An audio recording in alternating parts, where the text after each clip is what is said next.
Well, first of all, I want to say thank you to all of you great nurses on the floor that are helping take care of our mini gastric bypass patients.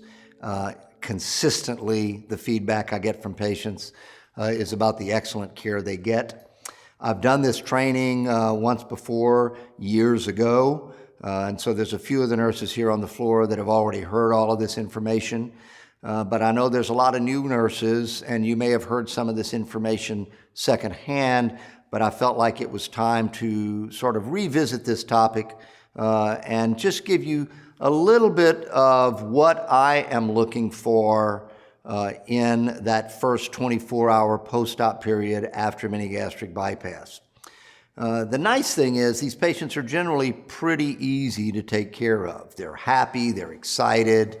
They may be a little nauseated, maybe a little tired, but for the most part, they're very happy and excited patients. So as a general rule, hopefully you have found they're kind of fun to take care of. So the first thing I want to point out is after surgery, we need those patients with their full-length leg compression devices. You know, the one thing that can really hurt these patients is blood clots in their legs, pulmonary emboli. We don't give them Lovenox or heparin, so the main thing that's preventing that is those leg compression devices. So we want to make sure we've got them up and running right after surgery, and unless they're out walking the halls, if they're lying in the bed, they need to have those compression stockings on. We want the head of the bed elevated 30 degrees, and that's to prevent them from aspirating, lying down flat, and they got this little stomach, and all of a sudden stuff starts refluxing back. So we really need them to keep the head of the bed up for 30 degrees. The incentive spirometer, of course, I don't want the incentive spirometer to just be delivered to the bedside and nobody take the time to show them how to use it. I want you to take the time and make sure the patient understands that the idea is not just to see how hard you can suck in, but to set a limit and a goal. The way I personally would recommend you do it is use the little blue slide bar, find out where they can get to. If they can get only to 750, then slide that bar up to about 850 or 900.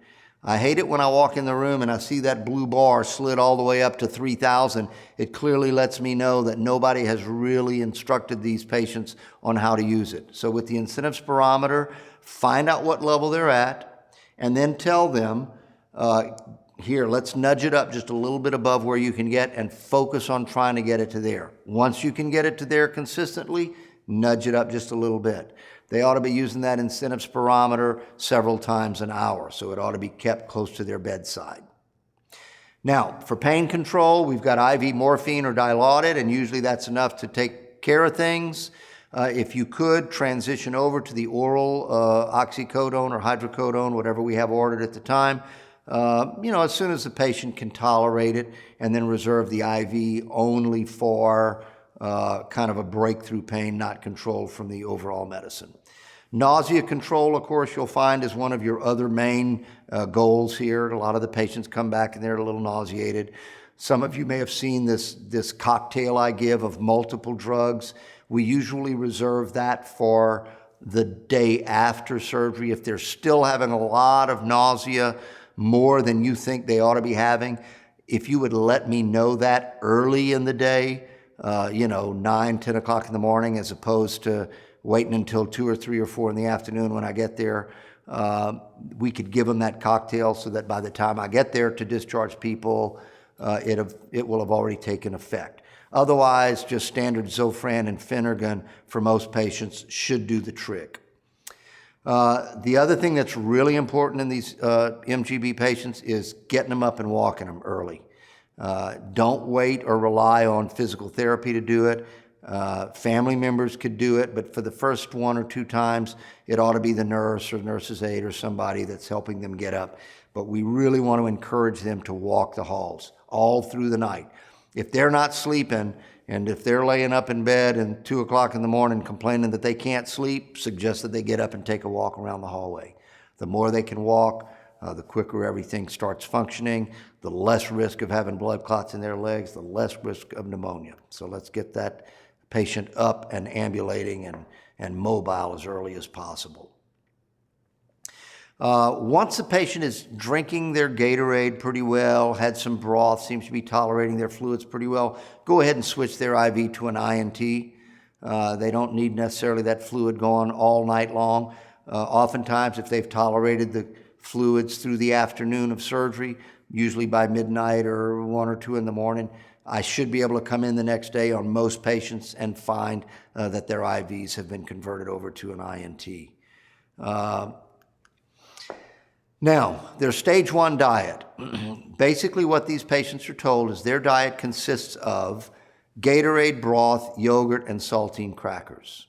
Now, there are a few things that dietary puts on their plate that are not necessarily officially part of a stage 1 diet, but I let it go because it won't hurt them, and that is the Jell-O. It's okay for them to have it, but it's not really critical. Gatorade, broth, yogurt, saltine crackers, those are the important ones. Some acceptable substitutes, if patients should ask for some V8 juice or tomato soup or goldfish crackers, those would be acceptable substitutes for the patients. The big don'ts as far as their diet is concerned, we don't want them having water, we don't want them having coffee for sure, and we don't want any ice put in the Gatorade. So that's just flat, strict rules, no water. Now, when they get home, I'll probably let them have a little bit. But you know, the practice of getting that big, giant 60-ounce mug filled with water at your patient's bedside, don't want that. Gatorade and broth and V8 juice, etc., are the only things they should be drinking. It's okay to have ice around the Gatorade if you want to have a bottle of Gatorade stuck in a bucket of ice to get it cold. But I don't want a glass filled with ice and Gatorade poured in it, because that then dilutes the Gatorade out and it's not really Gatorade anymore. And the reason we give them Gatorade is because it's the perfect solution and concentration of sodium, chloride, and potassium all mixed in a formula. It's almost like giving them IV fluids. So you start adding ice to that and it dilutes it out. So again, no water, no coffee, no ice in the Gatorade. Pretty simple things to be aware of. Now, as far as wound care, it's not uncommon at all for these wounds to ooze kind of this blood-tinged saline solution. On occasion, you might even find one where it's gushing out. As long as it's not bright red blood and it's just more of a blood-tinged fluid, it's nothing to worry about. If you get bright red blood pouring out of the wounds, you probably want to let me know about that. But as long as it's this fluid draining from the wounds, just reinforce the wounds, and that usually will take care of the problem. Just add dressings upon dressings. If it gets too bulky, tear it off, put a fresh dry dressing on, and that should take care of things as well. Again, if you see blood, if it's frank red bloody drainage, I want a phone call. And I don't care if it's 2 in the afternoon or 2 in the morning. Now, here's the real reason the patients are staying in the hospital as opposed to going home the same day. And that is so you, as a nurse, can be monitoring them for a leak. A leak or a hemorrhage are the 2 most serious complications, and it's really your main focus. And so what are we looking for? We're looking for fever over 100.4. Pain typically comes out of nowhere. It's not just that vague ache that they complain about when they get back from recovery room, but a sudden onset of pain that you can just tell in your gut something's not right. This pain is not, he didn't have this pain earlier today. This is new. That's what we're looking for. And then finally, a rapid heart rate, a heart rate over 120. So if they have any one of those things, fever, pain, or rapid heart rate, yeah, we'll kind of keep an eye on it. But if they have all 3, we're going back to the operating room. Whether that's at, again, 2 in the afternoon or 2 in the morning, we're going straight back to the operating room. So if you have a patient and they've got a fever over 100.4 and they're complaining of pain and they have a pulse over 120, I need to be getting a phone call right away because that patient needs to go back to the operating room right away. Do not hesitate to call me if you're worried about something. You'll never hear me fuss at you for calling me. I'd rather know about things that may be not necessary to call than to find out about something the next day that I'm wondering why in the world didn't somebody call me last night to tell me about this patient's heart rate of 125.